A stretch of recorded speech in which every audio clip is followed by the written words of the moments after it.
Hey everybody, it's Flatter Santa coming to you with another pickups of the week. This one's for March 5th, 2025. And let's see what uh, I got this week. We had an extra pickups because I was at the Toronto Comic Book Show, but um, those were their own specific um, episodes, so we're just going to go with what we got in the mail. First thing is Ultimate Fallout #1. Uh, it's the Marco, and excuse me if I pronounce this wrong, Jujevic incentive variant. Um, I just really like the cover. Plus, the Ultimate Fallout, everyone knows, is where uh, Miles Morales becomes the new Spider-Man in the Ultimate Universe. So I thought this was cool, so I just grabbed it. It was a decent price. So next, again, I saw this and I'm like, oh, this is this is really nice. Um, it's Spider Gwen #1. It's Sia Un, I think, exclusive sketch variant of Spider Gwen. So I think I really liked it. Um, when I saw it, I'm like, yep, gotta have it.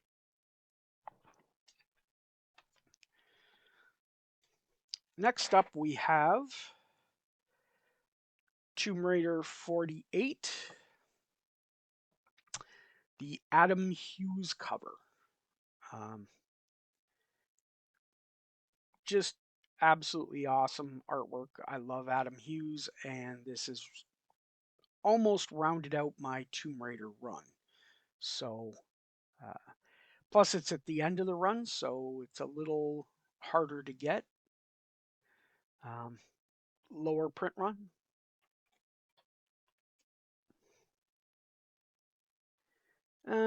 We've got a Witchblade cover gallery. It's not a comic per se, but it's a bunch of uh, just covers that of Witchblade that different people have done. Both Turner, Silvestri, Greg Land, it's just a sort of a poster book almost, or a an art book. Um, really cool, and a really cool cover, since that's what it's about. Next is Fathom Preview. Uh, Michael Turner. This is the very first real. The It's not the official first Fathom, but it is. This is where Fathom started, and every time I see this, you've probably seen this in previous pickups. It's because every time I see it, especially when it's cheap, I pick it up. Um, they can go crazy pricing. So getting them cheap, using them to fund some of the other stuff that I pick up. So that's why I grab them. That, and I want a 9.8 in it as well. So hopefully one of the ones I get finally comes back a 9.8. Next, we've got Fathom Zero, the Wizard Green Foil Edition. And, it's foily. It's the spot foil green foil. Um, this is what's supposed to be the official first appearance of Fathom. Um, so it's really cool. I love the '90s Fathom covers. Michael Turner is absolutely awesome. That's why I pick up the stuff. Next is Fathom number 10, the Dynamic Forces um, Gold Foil Perfect 10 edition. And as you can see down here, it's perfect. It's the gold foil. Um, comes with a COA. I think it's limited to 5,000 copies. I think. Yeah, 5,000 copies. So it's really cool. Love that cover. Starting to see a trend. Well, here's number one, the A cover of Fathom. And this is the volume one stuff. This is when it was at Top Cow and Image before he split it off to Aspen, or his own publishing company. Um, again, love Michael Turner's work, so I had to pick it up.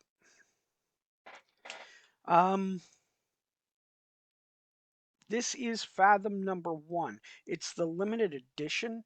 It's the reprint of the Top Cow stuff that he did at Aspen. So it basically reprinted number one of Top Cow, the Top Cow number one. Um, so I really loved that cover. That was really kind of cool. So again, and staying in the same genre of good girl art and whatnot, we have Marvel number one. And again, it's a spot foil. You can see it's foily goodness on the sides, on the door, on the words. Uh, this is a cool um, Greg. This is a Greg Horn. This is cover C, I think, if I'm not mistaken. Um, this is Greg Horn's work. He really did awesome stuff uh, for the Marvel run. It's kind of cool. Give it a read. It's kind of cheeky. Next, we've got number 5 of that run, and it's the controversial cover. It's a little too risque, I think, for some. Um, not sure why with some of the comics that are coming out these days, but yeah, it was pretty risque at the time, and they didn't print many. As you know, I love my Canadian price variants, and this one is one of my favorites. It's Crisis on Infinite Earths, number 8, and it's the death of the Flash, the death of Barry Allen, or the Barry Allen Flash, at least for a while. He gets better. Um, but it's a Canadian price variant, and it's in really nice shape, so this one's going off to CGC.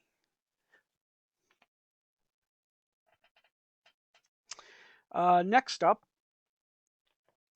G.I. Joe number 149.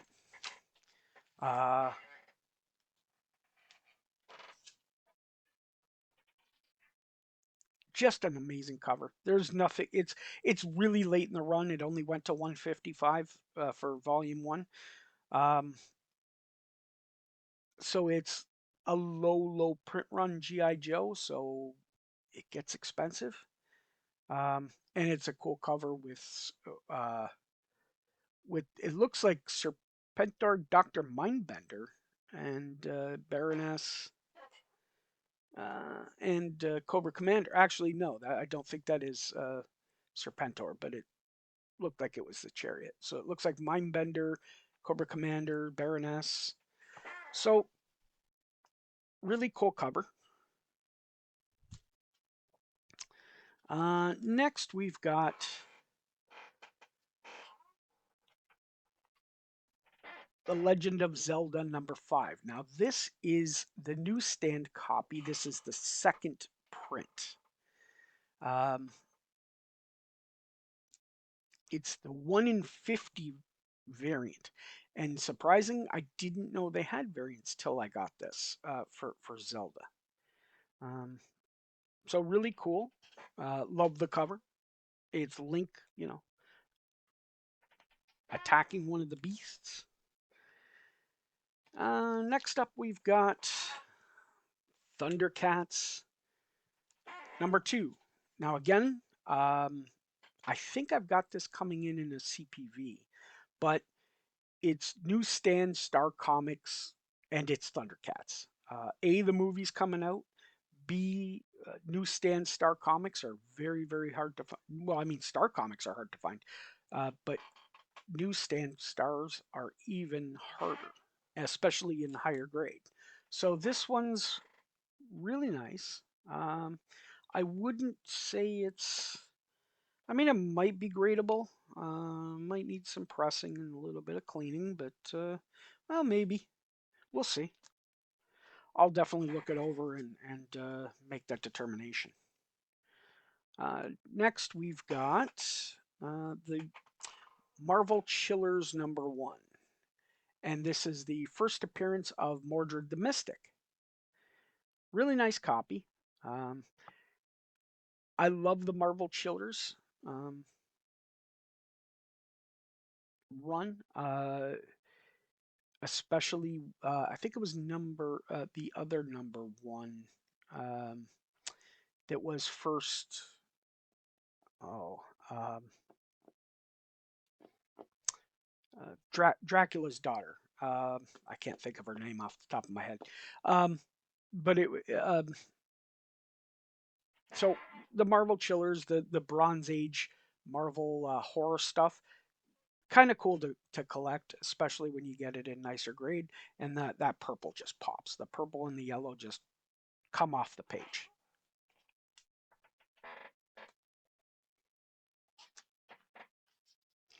Next up, we've got Marvel Premiere #5 for Doctor Strange. And this is the first team appearance of the Vishanti. Really cool cover. Um, I love the Marvel Premiere stuff. They're a cool run to try to get. I'm slowly getting them. They're not my main focus, but definitely some cool stuff. And Marvel Premiere had some amazing first appearances. You've got uh, Iron Fist. You've got Doctor Who. You've got quite a few that are in the Marvel Premiere, and it was a cool run where they try stuff out before um, bringing it to the main stage.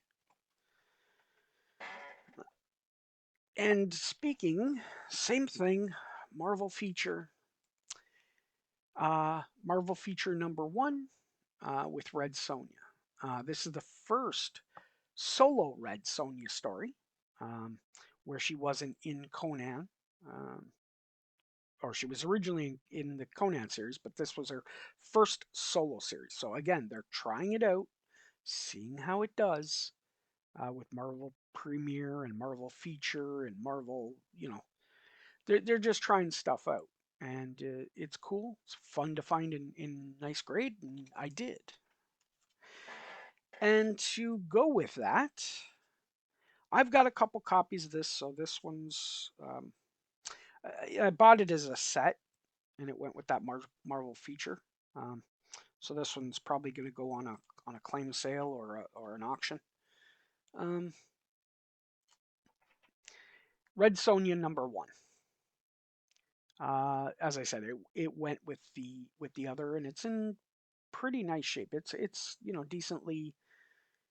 It's not super high grade, but it's definitely higher grade.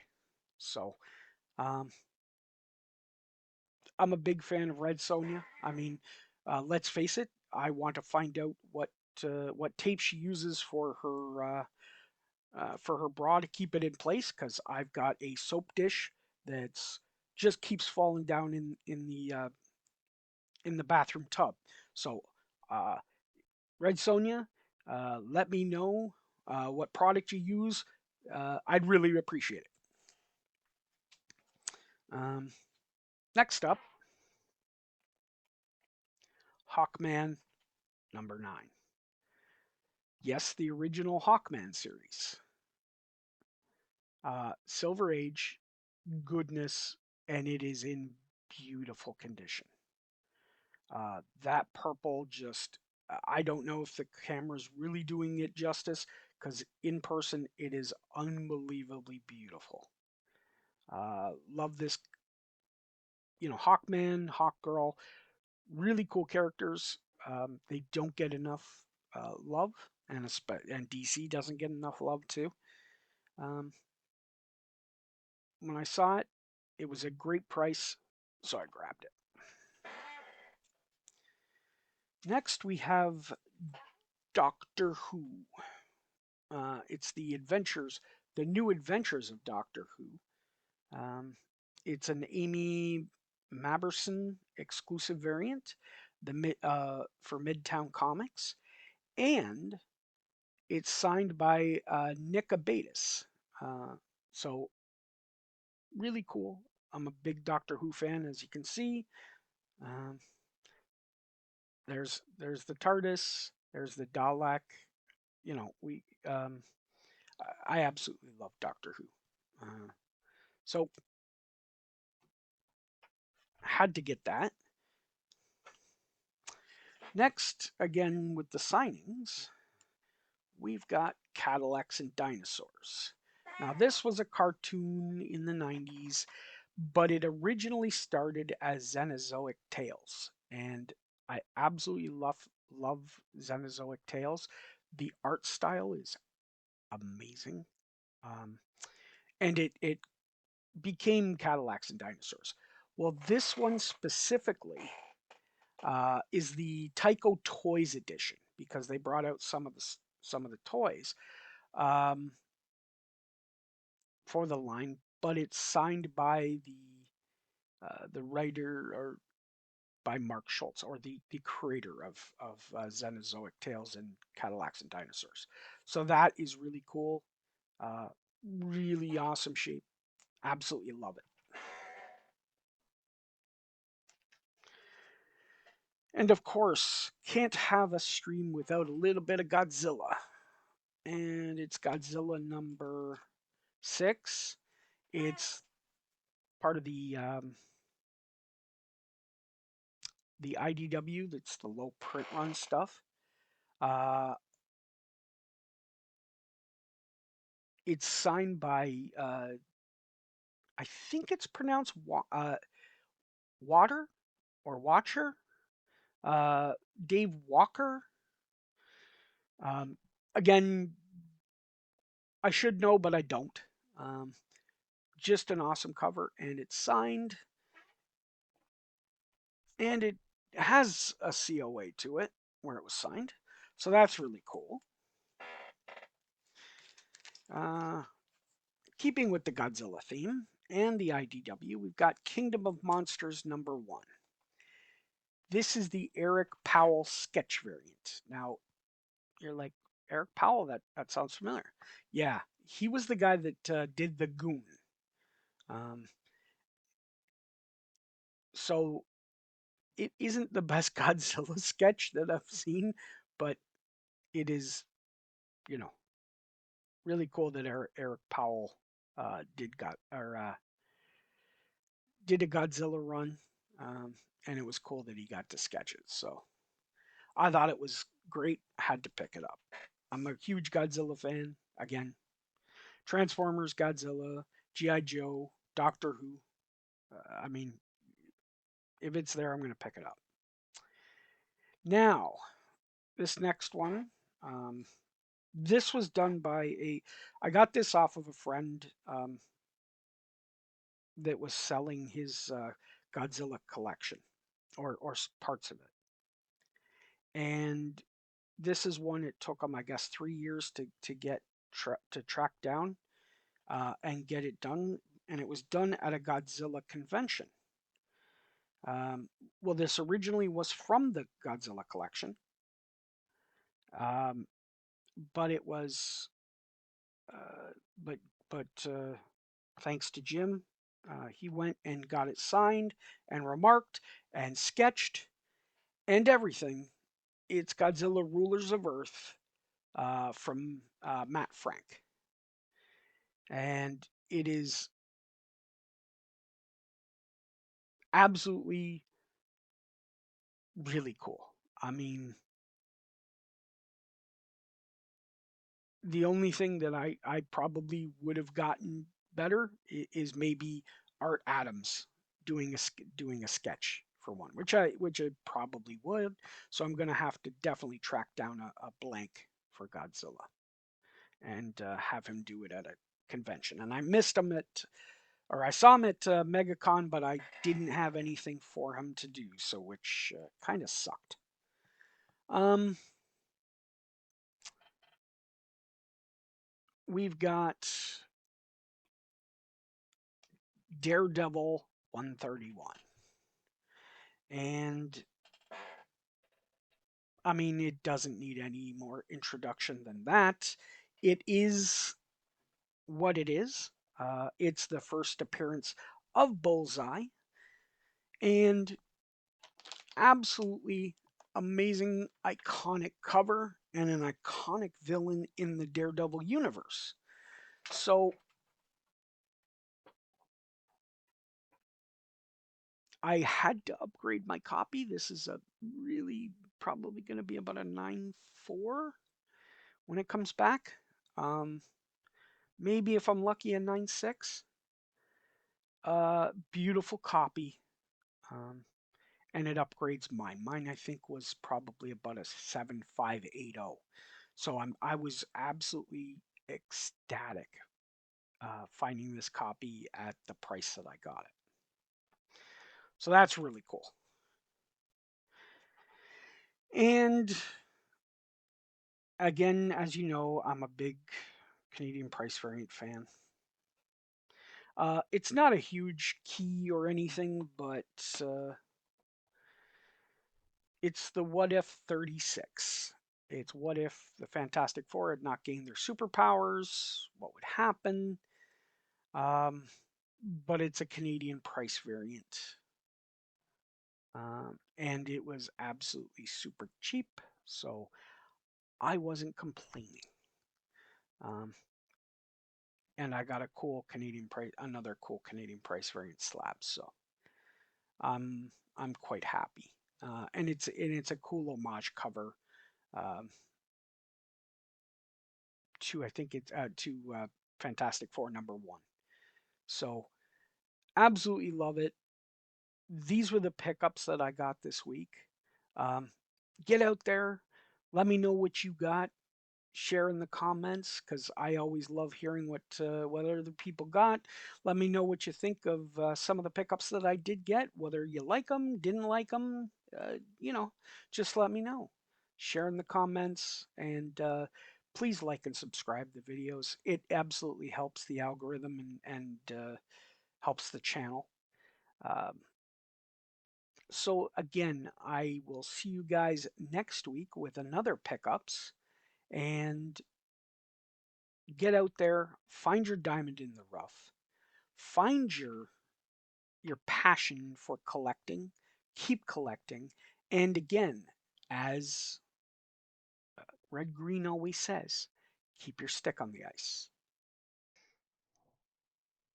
Hey, what are you doing, man? Why are you still sticking around? I mean, if you're gonna be here, hit the like and subscribe. You know you want to do it. Santa tells you to do it. If you don't do it, you'll not get jello in your stocking next year. The earth is flat, man. Deal with it.